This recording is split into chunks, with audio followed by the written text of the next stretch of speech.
நாம ஒரு குரு மூலமாக வேத மந்திரங்களை கற்றுட்டு அது சரியான முறையிலே நம்மளுடைய தேவைக்கு ஏற்ப உபயோகப்படுத்தணும். அந்த வேத மந்திரங்களை உபயோகப்படுத்தி ஒரு சொந்த நலன்கள், ஒரு தேசத்துக்கு தேவையான நலன்கள் எல்லாத்தையும் சாதிச்சு கொள்ள முடியும். அவ்வளவு சக்தி வாய்ந்த வேத மந்திரங்களே உபயோகப்படுத்துறதுக்கு முன்னாடி அப்போ அதுக்கான தகுதி தேவைப்படுறது. அப்ப என்ன பண்றதுன்னா அந்த தகுதியை ஏற்படுத்திக்கணும். வேத மந்திரங்களை கத்துக்கிறதுக்கு, வேத மந்திரங்களை நாம் உபயோகப்படுத்துறதுக்கு ஒரு புருஷ சூக்தம், ருத்ரம், சமகம், ஸ்ரீ சூக்தம் போன்ற வேத மந்திரங்களுக்கு உள்ள பவரை முழுமையாக நாம் உபயோகப்படுத்திக்கிறதுக்கு என்ன தேவைப்படுறதுன்னா ஒரு தகுதி தேவைப்படுறது. அந்த தகுதியை எப்படி ஏற்படுத்திக்கிறது, அந்த தகுதியை எப்படி ஏற்படுத்திக்கிறது அப்படிங்கிற வழிமுறைகளை தெரிஞ்சுட்டா அந்த தகுதிகளை நாம ஏற்படுத்தி விடலாம். நாம வேத மந்திரத்தை தெரிஞ்சுக்கிறதுலேருந்து ஆரம்பிக்கலாம். வேத மந்திரங்களை கொஞ்சம் கொஞ்சமா கத்துக்கிறது, அப்புறம் அந்த தேவைக்கு ஏற்ப உபயோகப்படுத்திக்கிறது. முன்காலத்துல மகரிஷிகள்லாம் அவர்களுக்கும் இவ்வளவு ரோகங்கள் ஏற்பட்டது உண்டு, அவர்களுக்கும் சில தேவைகள் இருந்தது உண்டு. அத்தனை பேரும் முன்காலத்து மகரிஷிகள்லாம் எப்படி சாதிச்சுட்டாங்க, தன்னுடைய தேவைகளை பூரா இவ்வளவு இப்பன்னா மெட்டீரியல் லைஃபாக இருக்கு. நமக்கு தேவைகள் பூரா சாதனங்கள் அண்டி இருக்கு. சரீரத்துக்கு ஒரு காற்று தேவையா இருக்கு, வேர்க்கிறதுனா உடனே ஒரு ஃபேன் தேவைப்படுறது, ஒரு ஏசி தேவைப்படுறது, ஒவ்வொரு சுகத்துக்கும் ஒரு சாதனம் தேவைப்படுறது. நமக்கு ஒரு யந்திரத்துக்கு அடிமையாயிட்டோம், மெட்டீரியல் லைஃப் ஆயிட்டோம்.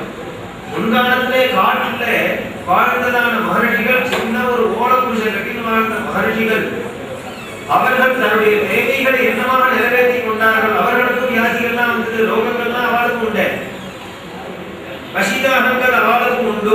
எப்படி அதனால நிறைவேற்றினாங்கன்னு சொன்னா மந்திர சக்தியினால எல்லாத்தையும் சாதிச்சுட்டாவா. வேத மந்திரங்கள் போன்ற உயர்வான மந்திரங்கள் அவர்கள் கையில இருந்தது. அந்த மந்திரங்கிற ஆயுதத்தை உபயோகப்படுத்தினா எதை வேணாலும் சாதிச்சுக்க முடிஞ்சது. அந்த அதே மந்திரங்கள் தான் இன்னைக்கும் இருக்கு. அது என்ன மந்திரங்கிற மந்திரம் இருக்கு, பார்க்கட்டு இருக்கு, அதை உபயோகப்படுத்தக்கூடிய வழிமுறையில நாம தவறிட்டோம். ஆகையினால் அதே மந்திரத்தை எடுத்து நாம உபயோகப்படுத்தினால் கூட அந்த பலன் நமக்கு கிடைக்க மாட்டேங்கிறது. இன்னும் கொஞ்சம் அதிகமான பிரயாசங்கள் தேவைப்படுறது. இது மந்திரத்தினுடைய குற்றம் அல்ல, உபயோகப்படுத்தவருடைய தகுதி குறைச்சல்ங்கிற குற்றம். அப்ப என்ன, மந்திரத்துக்கான சக்தி அதிகமா இருக்கு. பவர்ஃபுல்லான மந்திரத்தை நாம வாங்கிக்கணும்னா என்ன பண்ணணும்னா அதுக்கான தகுதியை ஏற்படுத்திக்கணுமே. அந்த தகுதியை ஏற்படுத்திக்கிறதுக்காக செய்யப்படக்கூடிய சம்ஸ்காரம் தான் உபநயனம். உபநயனம் வித்யார்த்தஸ்ய ஸ்ருதிதஸ்ஸத்ஸ்காரஹ. ஆபஸ்தம்பர் மகரிஷி சொல்ற உபநயனம்னு ஒரு சம்ஸ்காரம் இருக்கு, ஒரு ஃபார்மட். 2 நாளைக்கு செய்யக்கூடிய, 4 நாளைக்கு செய்யக்கூடிய ஒரு கர்மா இருக்கு, பல அங்கங்களோட சேர்ந்துதான ஒரு நிகழ்ச்சி. இது என்ன, இது ஒரு சம்ஸ்காரம். சம்ஸ்காரம்னா என்ன, ஒரு சுத்தப்படுத்துறது, தூய்மைப்படுத்துறது. எதுக்காக அவனை சுத்தப்படுத்தணும்னா அவன்கிட்ட வேற ஒரு பவர்ஃபுல்லான ஒரு வேத மந்திரம் வந்து உட்கார போடுது. அந்த காயத்ரி மந்திரம் உபதேசம் பண்ண போறா, காது வழியா சரீரத்துக்குள்ள ஹிருதயத்துக்குள்ள போய் உட்கார போறா காயத்ரி தேவி. அத்தனை மந்திரங்களுக்கும் மூலமாக இருக்கக்கூடிய காயத்ரி மந்திரம் நகாயத்ரியா பரோ மந்திரா. எத்தனையோ சப்தகோடி மகாமந்திரங்கள் மந்திர சாஸ்திரத்தை சொல்லப்பட்டால் கூட அத்தனை மந்திரத்துக்கும் சிகரம் வச்சா கூட தாய் கூட இருக்கிறது காயத்ரி மாதாவுடைய மந்திரம்.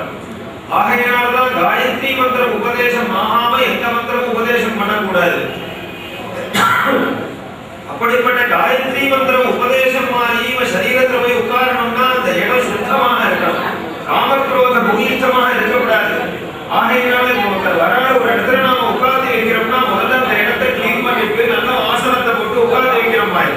அதே போல நம்ம கிட்ட உள்ள சின்ன சின்ன கர்மஷங்கள்லாம் நீக்கி அந்த இடத்தை சுத்தப்படுத்துறதுக்கு தான் சம்ஸ்காரம்ங்கிற சம்ஸ்கிருத பதம். அப்போ உபநயனம்ங்கிறது இவனுக்கு சம்ஸ்காரமாக சொல்லப்பட்டிருக்கு. இந்த குழந்தைக்கு இந்த உபநயனம் ஆனதுக்கு அப்புறம் அவனுக்கு சில கட்டுப்பாடுகள்லாம் வருது. ஏன்னா அந்த வேத மந்திர சக்தி இவனுக்குள்ள வந்து பூந்தாச்சு. காயத்ரி வந்து இவனுக்கு உபதேசம் ஆகி இவன்கிட்ட காயத்ரி மந்திரம் வந்திருக்கும்னா ஜாக்கிரதையா இவன் இருக்கணும். உபநயனம் அதனாலதான் அதுக்கான ஒரு வயசு, உபநயனம் பண்றதுக்காக ஒரு வயசு நிர்ணயம் பண்ணப்பட்டிருக்கு. இப்படித்தான் உபநயனம் பண்ணணுங்கிற விதிமுறைகள்.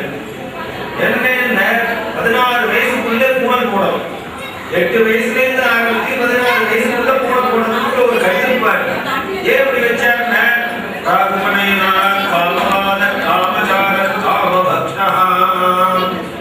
ஊழல் போடுறதுக்கு முன்னாடி அவன் என்ன வேணாலும் பேசணும். என்ன வேணாலும் பேசலாம்னா என்ன சொன்ன? எல்லாம் பொய் சொன்னா பாவம். ஆனா உபநயனம் ஆனதுக்கு முன்னாடி உள்ள வயசுல அவன் பொய் சொன்னா அந்த பாப்பம் கிடையாது. காம பாதமா பேசுறதுன்னு அர்த்தம். என்ன வேணாலும் பேசலாயோ, அதாவது குழந்தை கல்மஷம் இல்லாத ஒரு வயசு. ஆகையினால அவனுடைய வார்த்தைகளை அடிப்படையா வச்சுட்டு சம்பவிக்கக்கூடிய பாபங்கள் அவனுக்கு கிடையாது. காமச்சாரம் எல்லா இடத்துக்கும் போகணும், இந்த இடத்துக்கு தான் போகலாம், இந்த இடத்துக்கு போக கூடாதுங்கிற சிக்ஷை கிடையாது. காம பக்ஷா எதை வேணாலும் சாப்பிடலாம். இதே மாதிரிலாம் சுதந்திரங்கள் கொடுத்துருக்கா. எப்போ உபநயனாகிறதுக்கு முன்னாடி, உபநயனமாகிறதுக்கு முன்னாடி வரியந்தம், அதுக்கப்புறம் இதெல்லாம் ஒரு கட்டுப்பாடோட இருக்கணும். பகவான் உள்ள இருக்கிறதுனால அந்த காயத்ரி மந்திரத்தை உபதேசம் பண்றோம். காலத்துல வரணும்னா என்ன வயசுல? கர்ப்பாஷ்டமேஷு பிராமண உபநயீத கர்ப்பைகாதசேஷு ராஜன்யம் கர்ப்பத்வாதசேஷு வைஷ்யம் அசந்தோ கிரீஷ்ம சரதித்ரேகமோ வர்ணானுகூல்யேன நாம நினைச்சிட்டு இருக்கோம். பிராமணாளுக்கு மட்டும்தான் உபநயனம், எல்லாருக்கும் உபநயனம். எந்த ஜாதியை சேர்ந்தவர்களாக இருந்தாலும், எந்த வர்ணத்தை சேர்ந்தவர்களாக இருந்தாலும் ஊழல் போட்டு இருப்பார். முன்காலத்துல ஞாபகம் இருக்கும் எல்லாருக்கும். ஒரு தச்சம் வேலை செஞ்சா கூட உபநயனம் ஆயிருக்கம் வந்து ஊழல் போட்டு தான் வேலை செய்வார். அதே போல எல்லாரும் உபநயனம் பண்ணிக்கணும். அவாவுக்கு வயசு வித்தியாசம். கர்ப்பாஷ்டமேஷு பிராமண உபநயீத 8வது வயசுல பூனை போட்டுருந்தார். பிறந்ததுலேருந்து 8வது வயசுல ஊழல் போடணும். ஊழல் போட முடியலன்னா என்ன பண்றதுன்னா 8வது வயசுல 9வது வயசுலயா போட்டுருந்தார்.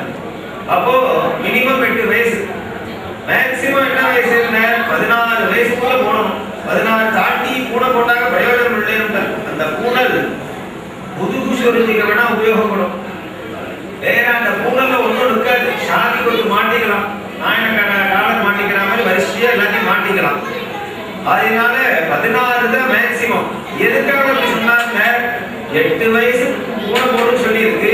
முடியலன்னா 9வது வயசு போடணும். 10, 11 எவ்வளவு மகனடிகள் நமக்கு எக்ஸ்டெண்ட் பண்ணி கொடுக்குறாங்க. 8 வயசுக்குள்ள போடலைன்னாக்க அப்ப என்ன? இப்போ கவர்மெண்ட்லயே ஒரு பில்லு பேமெண்ட் டியூ டேட் ஒன்று கொடுக்குறோம். பேமெண்ட் டேட் டியூ டேட் எல்லாம் கொடுக்குறாங்க. எலக்ட்ரிக் பில்லு, டெலிஃபோன் பில்லுலாம் 15 தேதிக்குள்ள நீ பணம் கட்டணுமா? 15 தேதிக்குள்ள பணம் கட்டலைன்னா அப்புறம் கொஞ்சம் ஏதோ பெனால்ட்டியோட சேர்த்து இன்னும் கொஞ்சம் ஒரு 5 நாள் எக்ஸ்டென்ஷன் கொடுப்போம். ஒரு மாசத்துக்கு ஒரு தடவை கட்ட வேண்டிய பில்லை 15 அதுக்கு எக்ஸ்டென்ஷன் எவ்வளவு நாள் கொடுப்பான்? 30 நாளைக்கு ஒரு தடவை கட்ட வேண்டிய பில்லுக்கு எக்ஸ்டென்ஷன் 5 நாள் கொடுப்பான், 10 நாள் கொடுப்பான். 30 நாளைக்கு 30 நாள் எக்ஸ்டென்ஷன் ஒருத்தர் கொடுக்க மாட்டான். ஆனா மகரிஷி என்ன பண்ற? 8 வயசுக்குள்ள பூனை போடலையா, இன்னொரு 8 வயசு எக்ஸ்டென்ஷன் 16 வயசுக்குள்ளேயாவது போடுறான். 16 வயசு வரைக்கும் கூட நீ பூனை போடலன்னு சொன்னா அந்த பூனல் வேல்யூவேஷனே கிடையாது அப்படின்னு ரொம்ப கடுமையா சொல்லிட்டாரு. அதுக்காக என்ன பண்றதுன்னா போட முடியாத சந்தர்ப்பமாக இருக்காது. உபநயனம்ங்கிறது சுலபமா போட்டுடலாமே. அப்படி போட்டாதான் அந்த காயத்ரி பலம் ஜாஸ்தி. உபநயனம்ங்கிறது ஊழல் போடுறது மட்டுமல்ல, ஊழல்ங்கிறது ஒரு அடையாளம் தான். பிரம்மோபதேசம்ங்கிறது ரொம்ப முக்கியம். நிறைய நிகழ்ச்சிகள் நாம நடத்துறோம். இந்த நிகழ்ச்சிகள் எல்லாம் முக்கியமா இந்த லக்னத்துல நடக்க வேண்டிய காரியம்னு சிலது இருக்கும். ஒரு லக்னம்னு ஒரு குறிப்பிட்ட ஒரு டைம் போடுறாங்க. இத்தனை மணிலேருந்து இத்தனை மணிக்குள்ளே, இந்த லக்னத்தில் இத்தனை நாழிகையிலேருந்து இத்தனை நாழிகைக்குள்ளே. இப்போ அந்த குறிப்பிட்ட டைமுக்கு லக்னம்னு பேரு. அந்த லக்னத்துல என்ன காரியத்தை நடத்தணுங்கிறத நாம தெரிஞ்சுக்கணும்.